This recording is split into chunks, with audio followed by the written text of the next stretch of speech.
Bienvenue dans Combat Actu. Aujourd'hui, nous parlerons des événements nouveaux de l'actualité. Au programme, les cérémonies de passation d'Ousmane Sonko, le Premier ministre, et de Jean-Baptiste Auty, le ministre de l'Intérieur.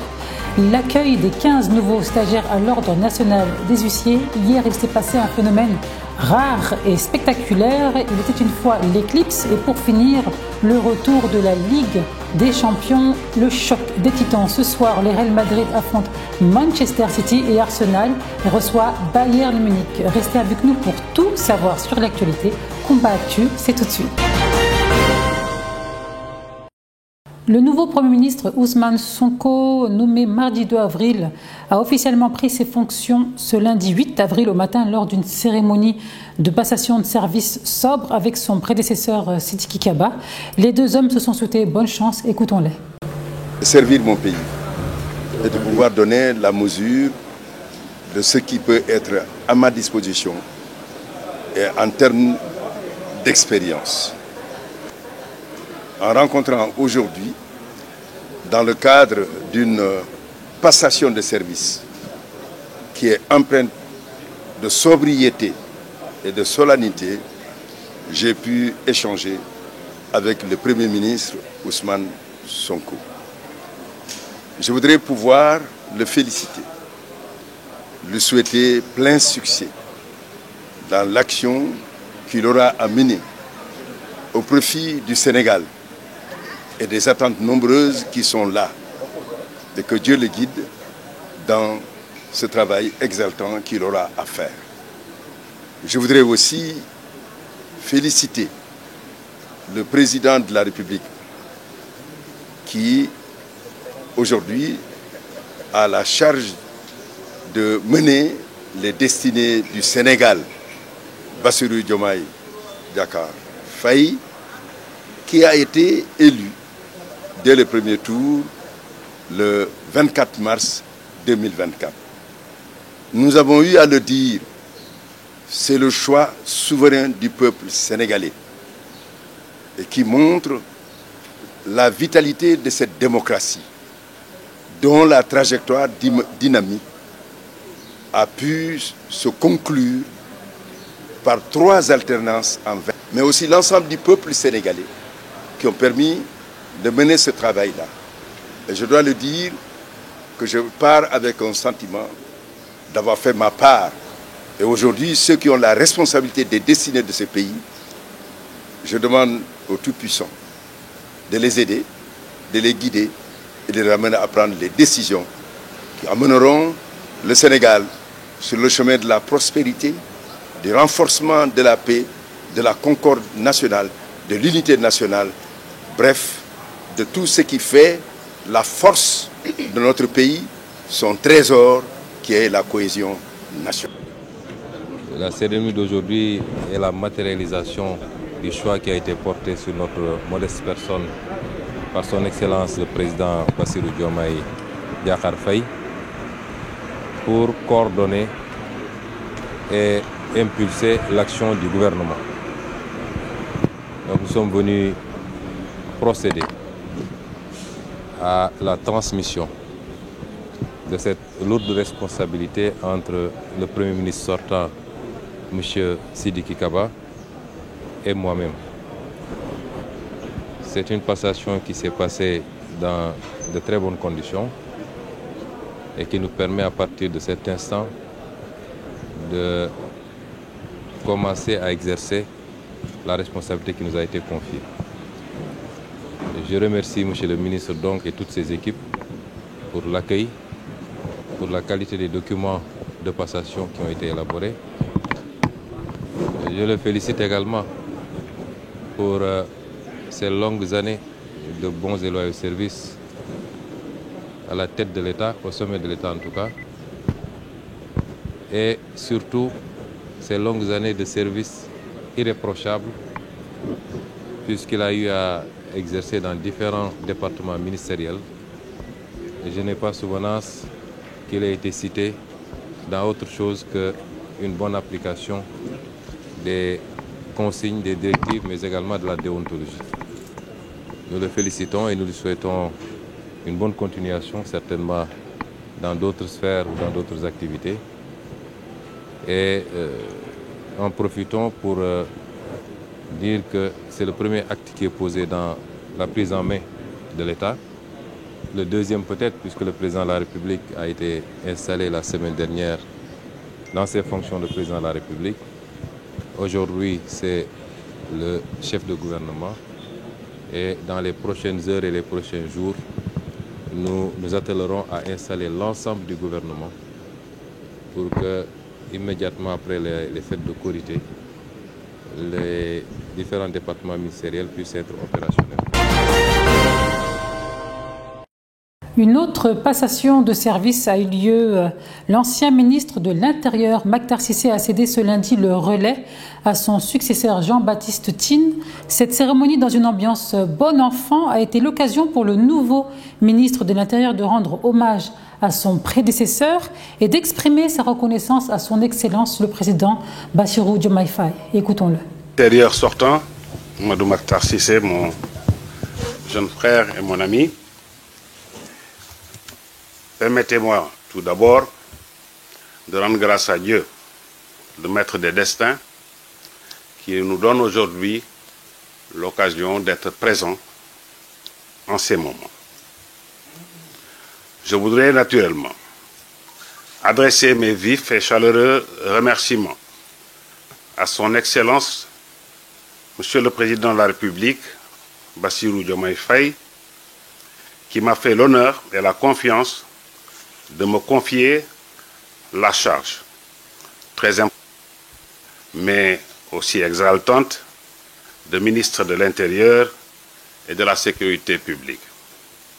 Je ne ménagerai aucun effort pour continuer à mériter sa confiance, en sachant que pour cela, je peux compter sur l'engagement et l'abnégation des collaborateurs ici présents.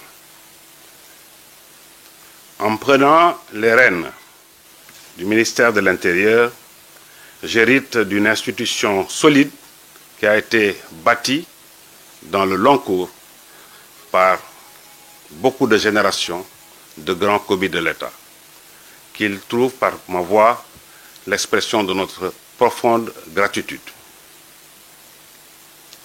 Aujourd'hui encore, ce ministère est servi par des fonctionnaires, de hauts fonctionnaires, tous pétris de beaucoup de qualité et de grande valeur. Je compte m'appuyer sur leur expertise et leur disponibilité pour conduire les missions qui me sont assignées. Monsieur le ministre Mohamedou Mactar Cissé, vous succédez à cette station, c'est un défi, c'est un plaisir, c'est un honneur. L'Ordre national des huissiers du Sénégal a accueilli 15 nouveaux stagiaires.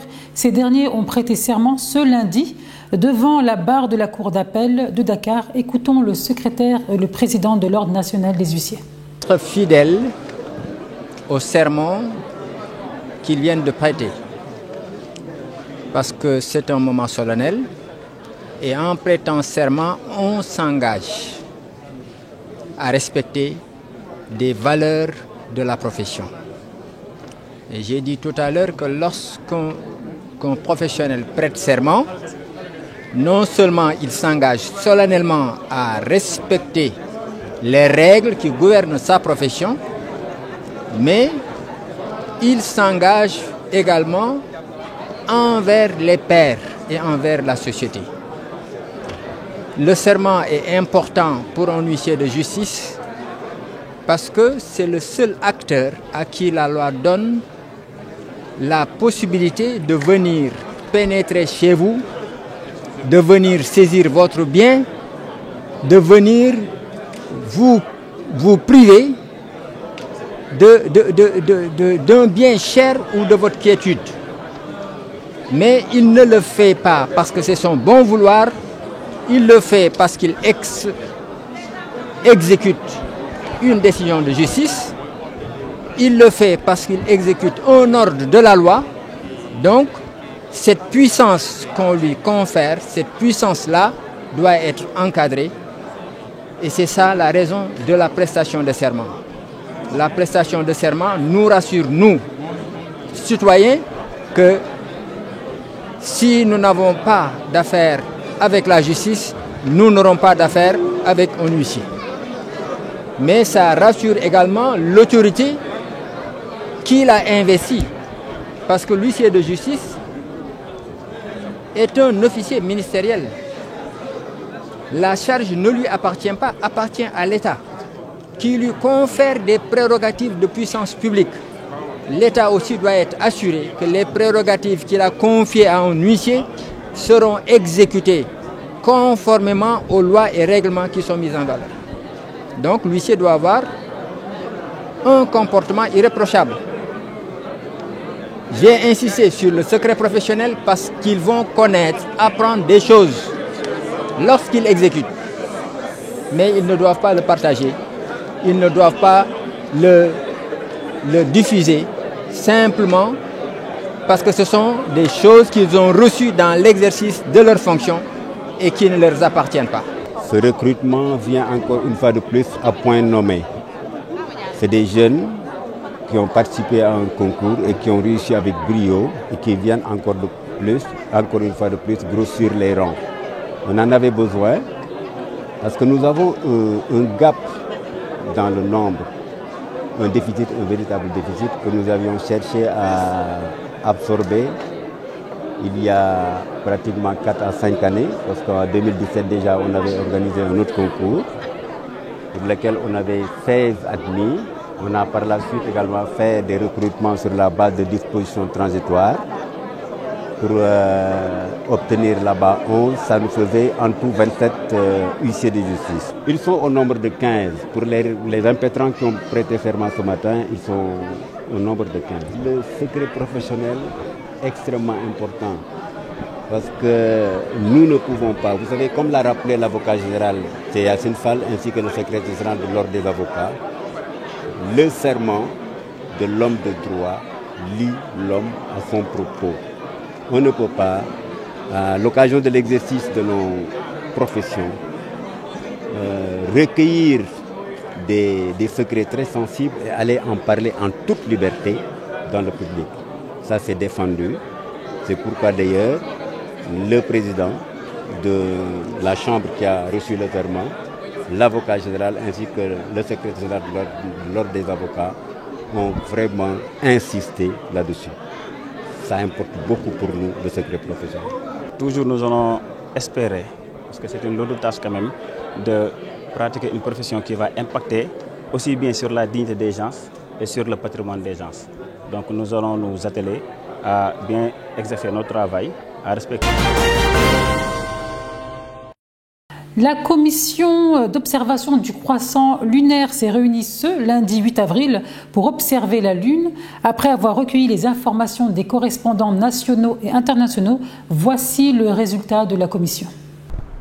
Je vais vous lire, Inch'Allah, la déclaration qui a sanctionné la réunion organisée aujourd'hui par la commission d'observation du croissant lunaire pour l'observation du croissant de l'après-Ramadan. Donc, la commission d'observation du croissant lunaire s'est réunie ce lundi 8 avril 2024, correspondant au 29 du mois de Ramadan 1445. Et après avoir recueilli l'ensemble des informations en provenance de nos correspondants régionaux ici au Sénégal et internationaux, donc à travers la sous-région et dans le monde musulman, toutes les informations qu'on a reçues indiquent que le croissant n'a pas été aperçu. Par conséquent, nous déclarons que mardi 9 avril 2024 complétera le mois de Ramadan. Et après-demain, le 10 avril 2024, Inch'Allah, sera le premier du mois lunaire, Shawwal, Korité 1445. La réunion s'est tenue sous la présidence de Imam Mambour Ndiaye, président de la commission d'observation du croissant lunaire de la coordination des musulmans du Sénégal, et en présence de Imam Ibrahim Khan, chargé de la prédication au niveau du mouvement Al-Falah. Nous vous remercions de votre attention. Wassalamu alaikum wa rahmatullahi wa barakatuh. Ce 8 avril 2024, un phénomène spectaculaire et rare s'est produit dans le ciel du Canada, des États-Unis et du Mexique. Il était une fois une éclipse solaire totale lorsque la Lune s'est parfaitement alignée entre la Terre et le Soleil. Certaines régions de ces pays ont été brièvement plongées dans l'obscurité, au grand plaisir innombrable des observateurs. Passons au sport, si vous le voulez bien. Ce mardi soir, la Ligue des Champions fait un grand retour avec une affiche de 5 étoiles entre Real Madrid et Manchester City. Les deux équipes vont s'affronter en quart de finale aller de la Ligue des Champions au Santiago Bernabéu. Une affiche de rêve entre les deux grands favoris de la compétition. Rappelons qui se sont déjà affrontés la saison passée. En demi-finale, Manchester City s'est qualifié en finale avant de remporter sa première Ligue des Champions. Dans la seconde affiche, Arsenal reçoit le Bayern Munich dans un match qui promet d'être électrique. Les Gunners, qui ont repris la tête du classement de la Première Ligue ce week-end, sont en pleine confiance alors que le Bayern Munich connaît une saison assez difficile. Deux équipes à la trajectoire différente pour un match indécis. C'est ainsi que se finit cette édition. Nous souhaitons une excellente Korité à la communauté musulmane. Quant à nous, on se revoit au prochain numéro et surtout n'oubliez pas de vous abonner à la chaîne Time for Africa. À bientôt.